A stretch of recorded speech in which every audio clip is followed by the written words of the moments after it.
So ito sir, yung aming update. Yan.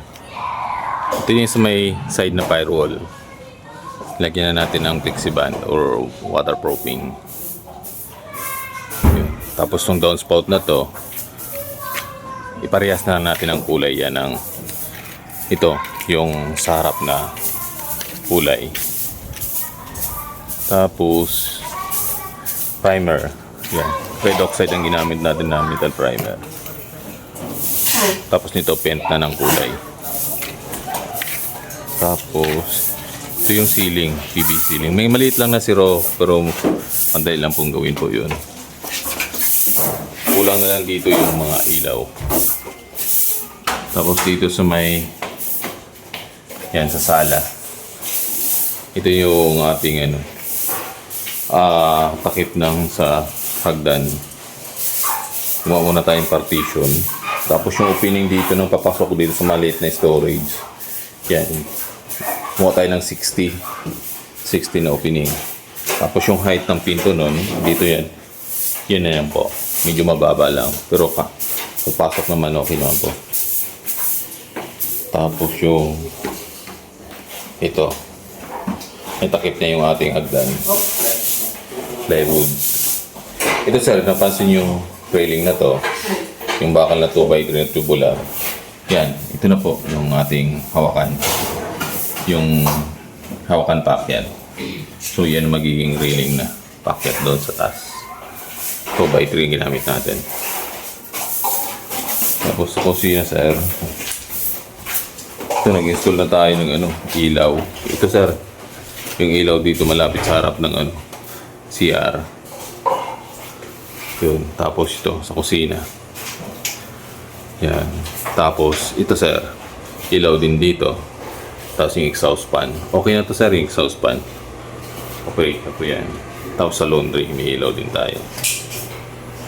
Yan. Ito sir, yung mga pinto na to. Yan. Ano na to, sandal na namin. Ready na tayo dito sa apply nating mahogany. Mahogany po at ang na-approve yung kulay. Ito po yung ilalagay natin dyan. Tapos sa kusina na maasa CR.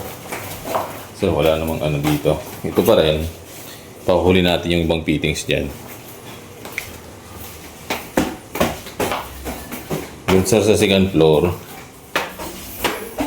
Yun to. Sa hagdan.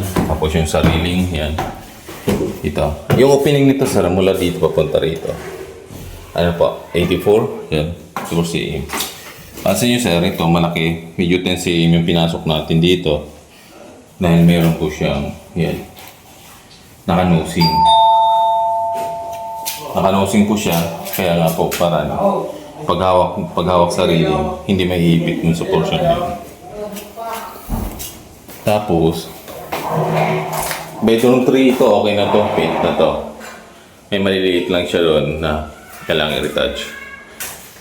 Tapos itong pinto, nakinis na rin. Nakinis na to. A-apply na tayo dito ng sanding sealer. Yung railing, grills, coated na siya ng metal primer, red oxide. Yan. Tapos paint na lang. Yun. Tapos yan. Yun. Okay na tong sa terrace na side. May mga maliliit lang na retouch. Tapos nag-install na rin tayo ng yan, outlet.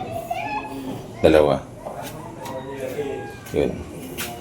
Tapos sa baba pala sir, may nakalimutan ako ipaano doon. Yung ating lock doon sa gutter. Puntahan po natin. Ay, ito rin pala sir, yan. Ang double lock nito, na-install na natin. May double lock na po yung papuntang terrace at saka yung sa kusina. Meron na po yun. Tapos bawa tayo. So, tingnan natin yung may lock ng harap.